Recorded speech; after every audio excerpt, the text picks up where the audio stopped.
Good morning. তো social মিডিয়ায় সব থেকে বেস্ট প্ল্যাটফর্ম এখন হচ্ছে ইনস্টাগ্রাম। তো আমার প্রোফাইল তো ভাইরাল হয়েইছে।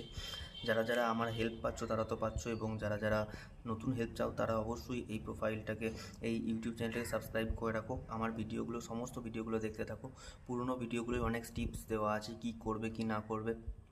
এবং আজকে আরও একটা টিপস দেবো, তার আগে অবশ্যই প্রোফাইলটাকে সাবস্ক্রাইব করে নাও এবং বেল আইকনটা দবিয়ে রাখো, যেন পরবর্তীতে আমার ভিডিও এলে তোমরা নোটিফিকেশান পাও। তো তোমরা ভিডিও বানাবে, যা ইচ্ছা হলো, একটা গান ভালো লাগলো ভিডিও বানিয়ে দিলাম, সেটা করবে না। ট্রেন্ডিং সাউন্ডে ভিডিও বানাবে, প্রত্যেক দিন দুটো করে ট্রেন্ডিং সাউন্ডে ভিডিও বানাও। আশা করছি তোমাদের প্রোফাইলটা গ্রো আপ করবে। এবার ট্রেন্ডিং যে সাউন্ড সেটা বুঝবে কী করে, তার জন্য আমি এখানে দেখিয়ে দিচ্ছি, ভালো করে দেখে নাও। ট্রেন্ডিং সাউন্ড খুঁজে খুঁজে সেগুলোতে দুটো করে ভিডিও করো। আর অযথা কাউরির প্রোফাইলে ভিডিও না দেখে লাইক করবে না, এই কথাটা বারে বারে মনে রাখো। আর গঠনমূলক কমেন্ট করো।